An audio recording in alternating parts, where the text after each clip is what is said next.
This is the Lexus RX 400h. Probably not what you were expecting when you clicked on this video. But this common, unexciting hybrid SUV almost became Toyota's first supercar.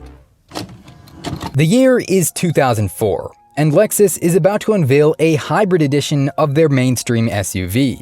At the time, hybrid technology was still emerging. Even the Prius was considered to have cutting-edge technology. But Toyota didn't want eco-friendly fuel systems to be associated with slow and lifeless cars like these. So they reached out for a collaboration with design house Italdesign. Their request was rather unusual. Build an exciting mid-engine exotic using the drivetrain of our new SUV.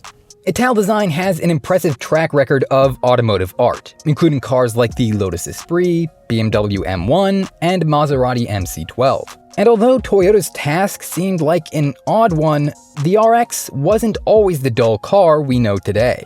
It was heralded as the first luxury SUV when it debuted in 1997, and the RX 400h would be the first of the breed to feature a hybrid powertrain, emitting an impressive 269 horsepower from under that bland body.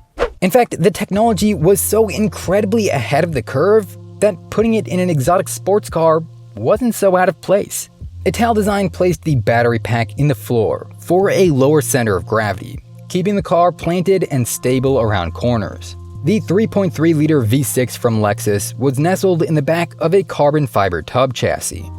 An electric motor was placed on each of the axles, providing the supercar all-wheel drive without needing a heavy transmission shaft.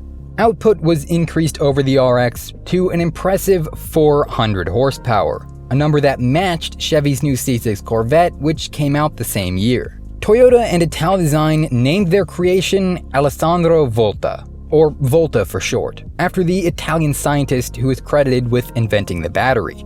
The Volta doesn't have jarring, aggressive looks like modern exotics. Everything flows in one uniform piece, from the sloping hood to the curved rear glass. Only the quad side exit exhaust interrupts the fluid bodywork.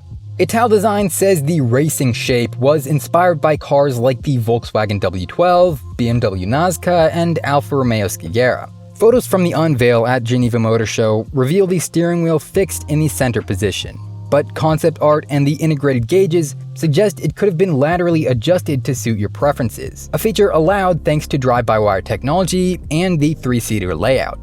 But other than this, the interior is left notably bare, which could hint at an affordable price tag. And the premise offered by Toyota's Volta concept is one which has seen massive success. A hybrid mid-engine V6 supercar must have sounded bizarre in the era of roaring V10s and V12s. But it's a formula that has grown into massive popularity recently, with vehicles like the new Acura NSX, Ferrari 296, McLaren Artura. Even Lamborghini is rumored to be building a next-generation flagship hybrid to replace the Aventador. It seems like the only thing Toyota got wrong was the timing. This car could have been far better received in the modern era. Shortly after its unveiling, rumors began to swirl whether Toyota would use any aspects of the Volta concept in future cars. Car and Driver speculated that it might foreshadow a new Supra. And while using an engine from a luxury SUV doesn't sound particularly exciting, it certainly would have kept prices a lot lower. But as the years passed, no such model appeared, and it became apparent that Toyota had no intentions of putting the Volta into production.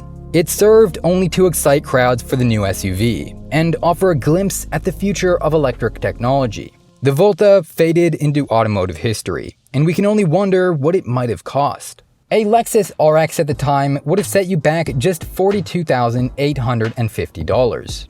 Had the Volta featured even double that price, it could still have been the greatest affordable exotic of all time. Did you enjoy this video? Subscribe. Did you hate this video? Subscribe anyway. I'm trying to hit 100,000 subscribers so I can get one of those shiny metal squares to hang on my wall. Anyway, thanks for watching, and I'll see you next time.